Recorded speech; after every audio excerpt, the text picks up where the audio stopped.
Hello hello सप्तम श्रेणीर पिलामाने मु आपण मानक पई हिंदी क्वेश्चन गुड़िक आनी आपण मैंने देखो वीडियो फास्ट टू लास्ट देखो एवं क्वेश्चन गुड़िक आंसर आपण मैंने मु पर छाड़देवी आप देखीदे पारे।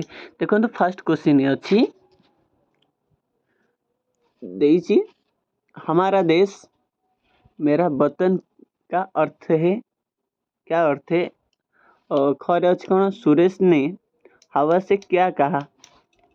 ग नंबर देखो, ग नंबर कहला माँ ने क्या क्या सब्जियां खरीदी। माँ ने क्या क्या सब्जियां खरीदी।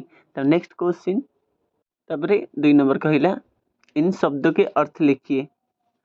देइछि गोटे देइछि को शब्द देइछि देखंतु देइछि अनमोल माने मूल्यवान तार अर्थ। तापरे तारीख तारीख माने जो डेट कह जाए। तापरे गले लग्न माने जो गले लग्न माने जो कुंडे हवा। तापरे होछि पर्वा पर्वा अर्थ होछि खातिरी। तापरे निराली निराली का अर्थ मध्य लिखि देबे। ता परवर्ती प्रश्न देखंतु। तापर क्वेश्चन है 3 नंबर देखिए रसगुल्ले रसगुल्ले भी डैश है अच्छी अच्छे ताजा अपनी। चले रसगुल्ले अच्छे हैं, अच्छी नहीं अच्छे हैं। तापर देखिए मुझे जलेबी बहुत अच्छी लगती है। तापर उसने डैश पसंद पसंद की मिठाई देखी। तले उसने अपनी पसंद की मिठाई देखी। तापर बाजार में डैश सब्जियां मिले थे, ताजा सब्जियां मिले थे। तब देखो 3 नंबर को 4 नंबर को जीवा। तब कहला विपरीत शब्द लिखा देइछि। विपरीत जीवन का विपरीत जीवन रा मृत्यु सब हिंदी रे लिखिबे हैला। तापर अपना पर सत असत उच्च और नीच को सब लिखिबे।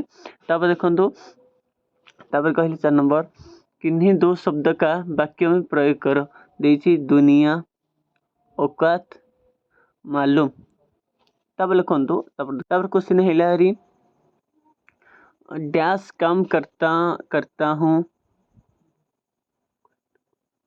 तब देखिए डैश करते हैं काम करते हैं काम करते हैं। आपको यही शब्द गुड़िक तुम हम में तो आपको प्रयोग करके आपण मैंने लिखिबे। तब परवर्ती नेक्स्ट क्वेश्चन कौन है? तापर क्वेश्चन है उदाहरण अनुसार बदल लीजिए बात आवाज रात नदी लकड़ी बातें। ये सब हिंदी क्वेश्चन आपण मनकर थिला एवं आंसर मु पर अपलोड करिवे आपण माने देखि देई पारिबे। एवं एबे जो क्वेश्चन छडा हला आपण माने को प्रैक्टिस करंतु, चैनल को सब्सक्राइब करंतु। आ एथिरे समस्त प्रकार क्वेश्चन छडा हबो आपण माने देखि देई पारिबे।